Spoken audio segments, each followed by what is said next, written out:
Let's talk about Toy Story 1.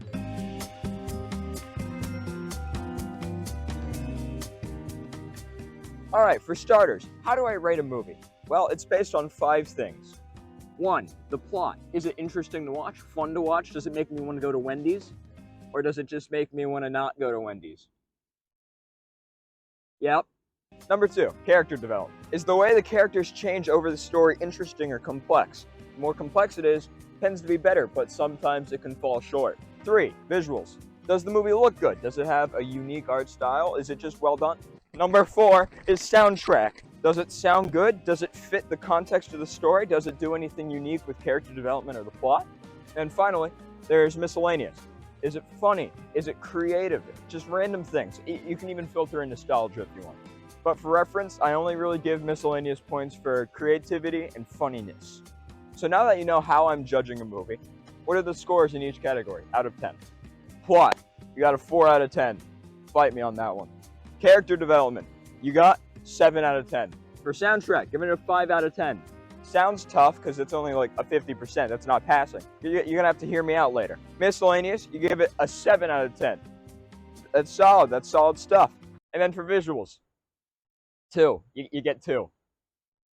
Screw you. Let's start with plot. I gave Toy Story a 5 on plot because it's not that good. Before you start screaming, allow me to explain. Toy Story 1 is mostly a linear plot and it's all pushed by one character, Woody. Linear plot means that it's just point A, point B. It's just an event is caused and then it's fixed, which causes something else until a conclusion is reached. In Toy Story's case, you have Woody. He causes an event and he fixes an event. It's simple. He is driving the plot entirely. Now, of course, there's other people in the events that he causes, like Buzz getting pushed out a window or scaring Sid, or, just Sid torturing children's toys. That's terrifying. But generally speaking, Woody does most of the work for the plot. Now, while I did say Buzz is a part of it, he is more functional towards character development. I gave character development a 7 out of 10. That is a very respectable score, especially since character development in this story mostly applies to a single character. The plot was driven by Woody, as I just said. I mean, you heard me say it at least 30 times. I'm talking way too much. But the character development is driven by Buzz Lightyear. Lightyear. Buggish Lightyear. Buggish Lightyear. The entire story is mainly about Buzz changing. So although the plot development is crucial to Buzz's character development, it's really the stuff that goes on in Buzz's character specifically that's good. I mean, think about it. The plot that Woody is trying to create to tell Buzz that he's a toy and not a space ranger creates existential dread, which is hilarious because they're toys. I mean, that's why it works so well. But then the rest of this movie, we're watching Buzz change as he starts to become more based in reality, or as, to make it in simpler terms, he becomes more based. I need to stop this. All right, let's go through the scenes real quick. It opens with him landing, and he's like, I'm a space ranger. He does his fake flying and all that. And it's like, wow, he is really grounded in his own reality. That is so loud. Holy crap. Buzz is so incredibly engrossed in his own reality of being a space ranger to the point where he convinces everyone else. But once Woody, the one who's trying to fight back for Andy, starts to convince him that he is a toy, you start to get scenes where he tries to fly because they just said he's falling with style. And that's a great callback, and callbacks create character development. So ultimately, when we get to the scene that has the song, I Will Go Sailing No More, it is perfect. It is such a good sequence because the song, composed by Randy Newman, we'll get to that in a second, is almost retelling the story of Buzz Lightyear, which is not really that complex, but it makes sense. So I will go sailing no more. He jumps off, tries to fly. He doesn't sail no more, if you know what I'm saying. Gang, gang. Oh my goodness, I need to stop being hip. And this ultimately leads to the flight scene where Woody is being carried by Buzz, and it's this cool moment in the movie where everything connects because Buzz is okay with being a toy, and Woody is okay with being not the favorite. It's a good functional character development story, but the plot is just secondary. They're not intertwined too much. Let's talk about soundtrack. Soundtrack is especially interesting because this is the first movie that Pixar made. Soundtrack in movies isn't really the most unique thing. You look at any of John Williams' songs, you cannot tell the difference between them. I like to play this game with my friends where I play Indiana Jones themes and then Superman themes, both composed by John Williams, so naturally they sound similar. But when you play them next to each other, it is so hard to tell which one is which, especially if I'm quizzing you. I'm not going to quiz you here, but just trust me. Trust me. With Toy Story, it's the first animated movie, so there's not really a way to do soundtracks yet. It's not where you'll have a style associated with the film. Think about movies like Up. That's well established later on when Pixar is doing great and all that kind of stuff. And they have motifs, or riffs, as they're called. And they go doo-dee-doo-doo.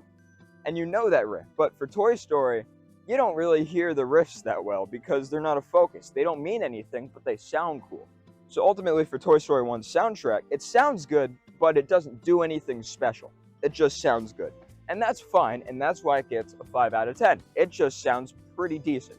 Albeit, it's knocked up a bit because of the 2 songs I Will Go Sailing No More, which hold heavy symbolic value in the movie. And then You Got a Friend in Me, which is quite possibly the most iconic song Pixar has ever made. So, you got 2 behemoths right there. One's good for symbolism, and one's just famous. It's like you got Mark Twain and another Mark Twain, but the other Mark Twain is not as symbolic or something. That example worked. Now I know, I'm going to get some crap for this one. Visuals as a 2 out of 10. Toy Story 1 gets a lot of respect for its visuals, because it's 1995. Great job, you did something great, this is new, it started all these other movies. But can we just accept the fact that it looks terrible? Now, of course, it's impressive for the time, but it doesn't make the movie better. It just makes it impressive. And then another counterpoint is that 4 years later, not that much time in terms of making movies, Toy Story 2 came out, and holy crap, the graphics in there are so much better. So why are we giving so much credit to this first one? Yes, it started everything, but if you want to give visual credit to something, give it to the Pixar shorts. That's where the stuff is. I didn't give it a 1 out of 10 because it was, I'm giving it some credit for being the first Pixar movie. But the only other thing I could think to give it credit for is that it's not terrible to look at. Like, there's some scenes where you'll be like, oh goodness, what is happening there? But most of the time, it's just generally good. It's just good visuals. I mean, it's fine. Don't look at it as a movie that has good visuals. Look at it as a movie that has impressive visuals. That doesn't make the movie better, but it does make it a movie, I guess. Let's get to miscellaneous. The miscellaneous factors of this movie are 2 major things: comedy and creativity. Both do it incredibly well, but the comedy in this movie is on point. Seeing how the characters react to each other, like Ham and Mr. Potato Man, Bo Peep and Woody, it's just really fun to see these just small interactions between side characters and main characters, and it creates for funny moments and then emotional moments. Well, not emotional moments, but like lovey-dovey moments. I'm so sorry. And in terms of creativity, these side characters knock it out of the park. You got Mr. Potato Man, all of his parts come off. That sounds weird, but all of his, I mean, it's right. You got Slinky. His Slinky capabilities are used throughout the entire series. That's sick. You got RC cars that are used to actually drive things and continue a plot. That's so random, but so cool. I think the funniest one out of them all is the telephone thing that can just be a megaphone. Like, that doesn't make any sense, but it's cool. So these 2 aspects just really make the movie come alive, and that's probably why people enjoy it the most.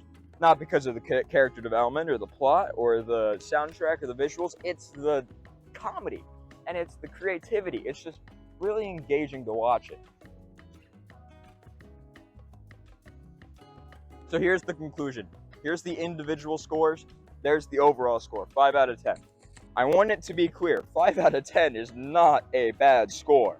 In terms of ranking, I'm ranking it kind of in comparison to other Pixar movies. And it falls short in that term. More so than good, it's impressive. And that's what people give it too much credit for.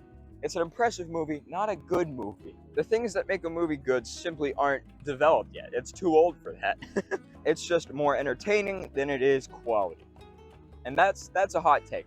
But It's a hot take for a hot man, so hot boy. Okay.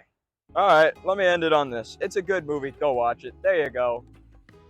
It's all peaceful here. I should also mention that everything I say here is fully fact. You can't have a different opinion, or I will slaughter your family. 10 likes, now jump in this like thing. All right, 11 likes, and I'll jump in there.